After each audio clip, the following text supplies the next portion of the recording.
Olá pessoal, boa tarde, eu sou Tatiana Sá, estamos começando o Facebook Live do Sebrae. Hoje vamos falar de um tema que é fundamental para os pequenos negócios e que desperta muito interesse dos nossos seguidores aqui nas mídias sociais. Vamos falar de planejamento e gestão. Se você está pensando em abrir a sua empresa, se você tem dúvidas sobre como fazer um plano de negócio, sobre como começar, sobre como gerir o seu negócio, né, Enio? Tira as dúvidas aqui com a gente, acompanha até o fim esse Facebook Live que vai ser bem interessante para você. Estamos aqui com o nosso convidado, Enio Pinto, que é especialista em empreendedorismo do Sebrae. Bem-vindo, Enio. Tatiana, prazer estar com você. Olá, pessoal.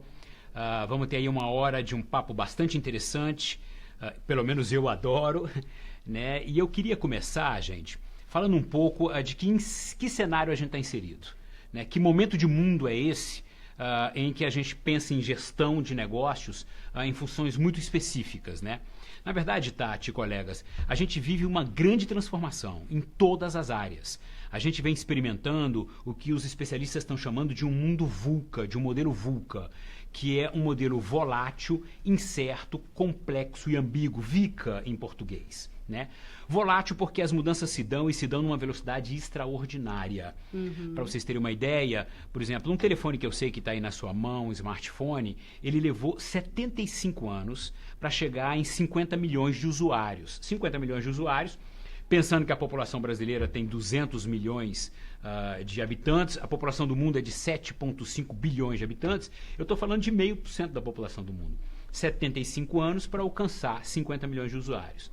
Já o Pokémon GO, que você acompanhou de alguma maneira esse fenômeno com seu filho, com o sobrinho, com o filho do vizinho, em 22 dias tinha 50 milhões de usuários.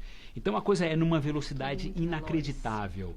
Quando a gente fala volátil, de alguma maneira se refere a isso. Quando se fala de incerto, bom, quem ousa dizer hoje quem será o presidente da República? Qualquer previsão é bastante difícil de se concretizar. Quem poderia imaginar, por exemplo, que o homem do aprendiz, o nosso Trump, seria o presidente da República, da maior economia do mundo, da líder da economia do mundo? Quando a gente fala de complexo, se dá em função de que tudo hoje está muito conectado, muito interligado. Há uma planificação das economias. Então, qualquer movimento que se dá numa economia americana, um aplicativo de sucesso criado lá vai reverberar aqui em qualquer parte do mundo. Por exemplo, o Uber. A criação do Uber afetou, inclusive, outras empresas de pequeno porte, outros empreendimentos. Eu estou me referindo aqui à classe dos taxistas. Criou-se, inclusive, uma outra categoria, que é o parceiro da Uber, que são os uberistas, né? Uma coisa criada do outro lado do mundo. E a Uber, por exemplo, já sinaliza que agora para as Olimpíadas de 2020 em Tóquio, ele vai estar disponibilizando Ubers sem motorista, dirigido por computador. Então ele cria uma dificuldade para o taxista, vamos lá, mas resolve um problema para o cliente, e agora vai criar, de alguma maneira, interferir, transformar a vida do próprio uberista, que é o parceiro Uber, com o carro sem motorista, né? Quando a gente fala de ambiguidades, por exemplo, o Facebook, né? Estamos no Facebook. O Facebook em língua portuguesa tem duas possibilidades de gênero. Se você já pegar a versão do Facebook em língua inglesa, você tem ali 56 possibilidades diferentes de gênero. Então, esse é um mundo volátil, incerto, complexo e ambíguo. E é nesse mundo que se inserem os negócios, e é dentro de um mundo VICA que você precisa fazer planejamento e gestão. Então isso fica muito mais ousado. Considerando todos esses novos fatores, né? Toda essa velocidade. Perfeito. E assim, essas mudanças, Tatiana, elas se dão em todos os campos, né? E isso afeta o nosso dia a dia, afeta o comportamento da razão de existir de qualquer negócio, que é o cliente, né? Vou te dar um exemplo aqui bastante simples, bastante ordinário. Você tem uma ideia do que era...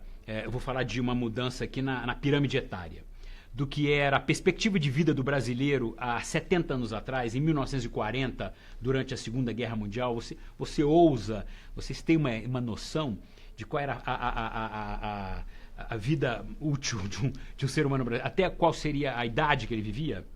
Não vou arriscar, deixa contigo. Olha, é fácil de guardar, porque é a idade de Cristo.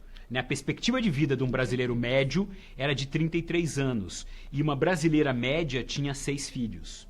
70 anos depois... Estamos em 70 e poucos. Né? 70 e muitos em algumas regiões, chegando até 81 em alguns estados brasileiros. Saiu de 33 anos para 81 anos, com uma fertilidade por mulher brasileira média de 1,5 filhos.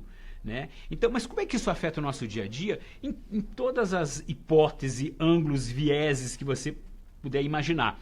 Por exemplo, o brasileiro vivia 33 anos, casava com 21, então o casamento dele durava 12 anos, né, em média.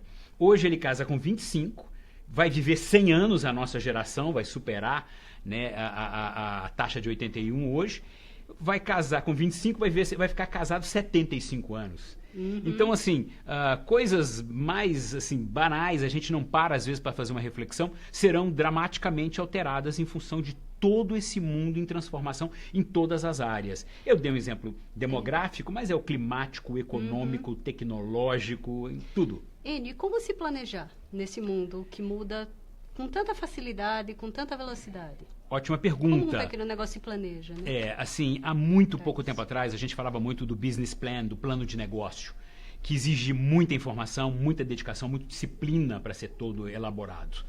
E assim, se hoje, de alguma maneira, a gente for adotar o business plan, quando a gente acabar de elaborar ele, de fato, concluí-lo, o mercado já mudou de tal maneira que eu vou precisar atualizar todo o meu business plan.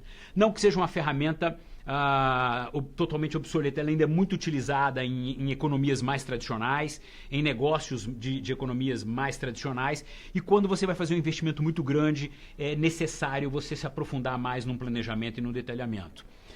Hoje a gente vive o que denominamos de effectuation.